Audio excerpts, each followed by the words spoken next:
Struggling with any form of addictive behavior or pattern can feel very much like being at war with yourself.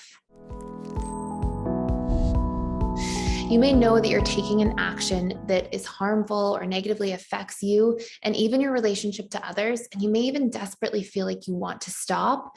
And yet it's so difficult and you just feel like you can't at times, which can then cause you to feel even worse, beat up on yourself, be more self-judgmental, and then fall even deeper into the addictive behavior in sort of a vicious cycle-like format.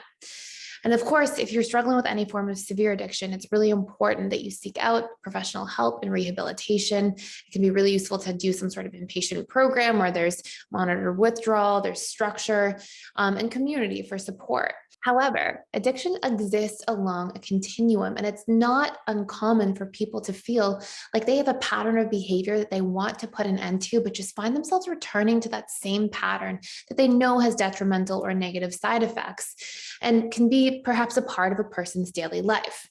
So I want to share a few perspectives and ideas that can help you in your journey. First of all, I want you to know that you need to stop this war with yourself, this fight with yourself, because what's really going on is that your conscious mind is pulling you in one direction. For example, stop this pattern of behavior, while your subconscious mind is pulling you in the opposing direction. Unfortunately, the subconscious mind will always win because we know that the conscious mind cannot outwill or overpower the subconscious mind. However, the subconscious mind is not the enemy.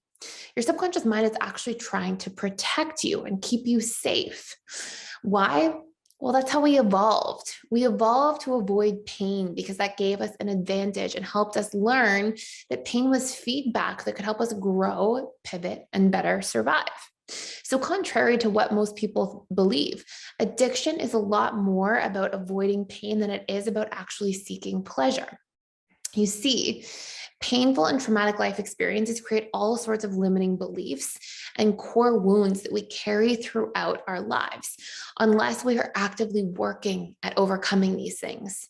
And the substance or behaviors, even if it's things like binge watching television all day, that we become addicted to are actually there to provide some form of temporary relief from the pain that we're experiencing from those core wounds and limiting beliefs being triggered, especially as they show up in our internal dialogue.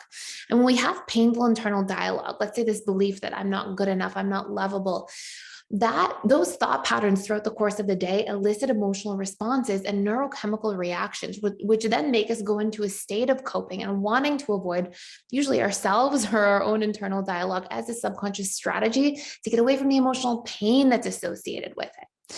Another example of this is feeling alone and not feeling we can connect with others can set us up for feeling like we want to numb the pain of loneliness. And this can be some kind of strategy, again, to keep us safe or to get us out of that cycle of pain. And so without even realizing it, as we then avoid the pain through whatever we're using to numb ourselves, we then build positive emotional associations to that tool, to that substance, that habit, that pattern.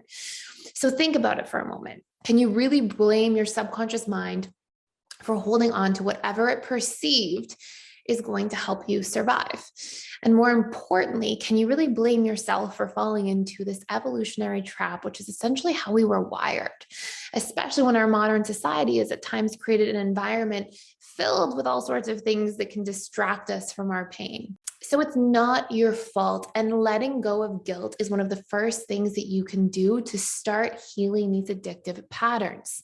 Cultivating a deeper sense of self-compassion for yourself, especially when you feel your lowest, is a powerful way to take your first steps towards healing. And this is when you need to love yourself the most, because more unconditional love and self-compassion is actually going to be part of what frees you from guilt and enables you to then get out of that shaming and guilting cycle and start taking responsibility for the next steps you want to take to move forward. For example, taking inventory of the costs of your addictive patterns. What effects and consequences are these patterns having on your life on a regular basis?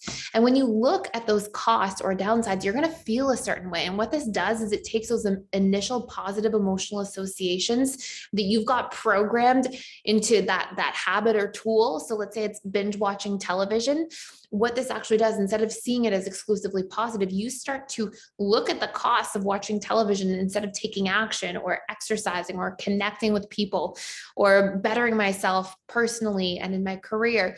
And what you actually start seeing is the downsides elicit that negative response, and you start feeling not so great emotionally about the binge watching of TV.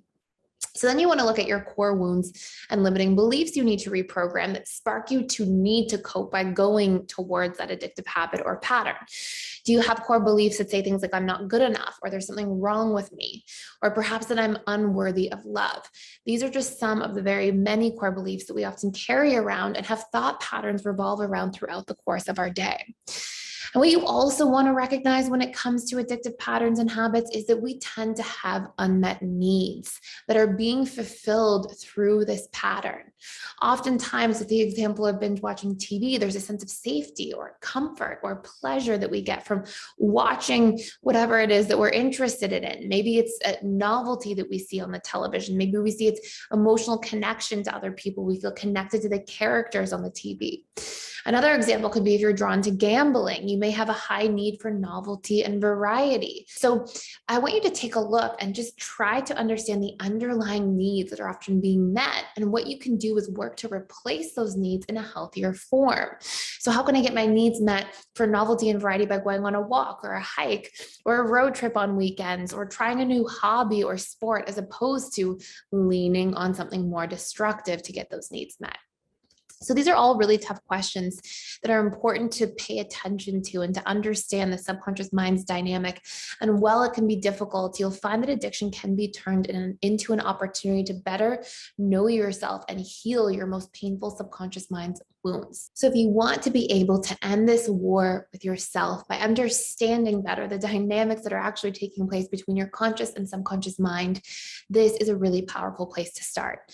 And if you want to do a deeper dive into different patterns you may be experiencing on a daily basis with self-sabotage or patterns like binge watching television or the use of something that you don't feel like is benefiting your highest potential, then you can also check out Inside PDS for free for 7 days, our course called Ending the War with Yourself, Overcoming Addictive Patterns and Behaviors. And you can do so by clicking the link in the description box below. Thank you so much for being here and for watching. Please like, share, and subscribe if you haven't already, and I will see you in the next video.